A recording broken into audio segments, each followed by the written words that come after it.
I'm joined on the set now by France 24's Kéthévane Gorjestani. Kéthévane, just break it all down for us, if you will. Where do we stand at the moment? Who's agreed to what in these ceasefire talks? Well, so far, it seems that Hamas has agreed to a proposal, except it's not exactly the proposal that the Israelis had agreed to prior to that. So we agree, but we don't agree exactly on the same thing. So what is in this proposal is the three phases that we heard in that report.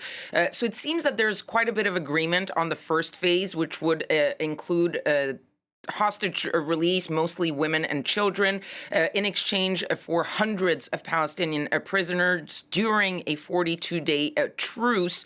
And that would happen over several days. Every few days, you would see a few hostages released and hundreds of prisoners released. Then there's the second phase of that stage, the sustainable calm, working towards a sustainable calm, more hostages released. That would include possibly some of the soldiers or reservists that are currently being held, mostly men. That would include, it seems, the complete withdrawal of Israeli soldiers from Gaza. And I'll get back to that. And the third part of that phase, the end to the Gaza blockade, the exchange possibly of bodies of hostages, as well as a reconstruction plan. The problem is, how do you get to the third phase when you don't agree on the second one? Because that is really where it's blocking right now. It's that sustainable calm.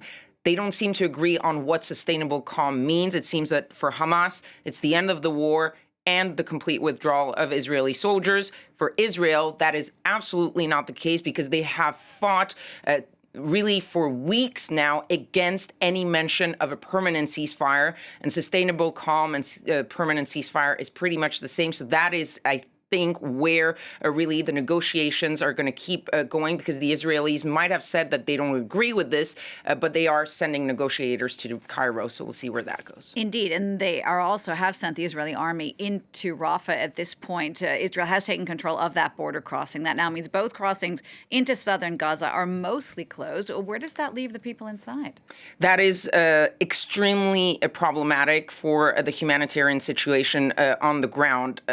Put aside, if you will, for a second, the fact that there are also airstrikes taking place since yesterday on that eastern part of Rafah as people are still evacuating towards that humanitarian zone that Israel pointed to. But as you mentioned, the real problem right now is the fact that both the Rafah crossing and the Karim Shalom crossing, the two crossings on the southern edge of Gaza, are both closed. And these were really the two main avenues for humanitarian aid. Just recently, they had reopened the northern crossing, which is all the way at the top of the Gaza Strip, the Erez crossing. But that, by the time it gets all the way down to the south, is really not a replacement for the two on the southern border. And one official from the UN said this, and I think it sums up pretty well what the situation is right now. The two main arteries for getting aid to Gaza are currently choked off,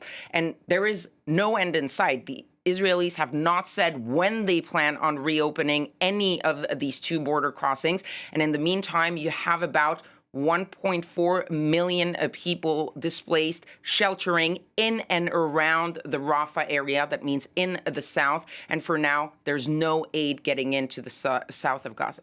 All right, Kéthévane, thank you for that. That's Kéthévane Gorjestani.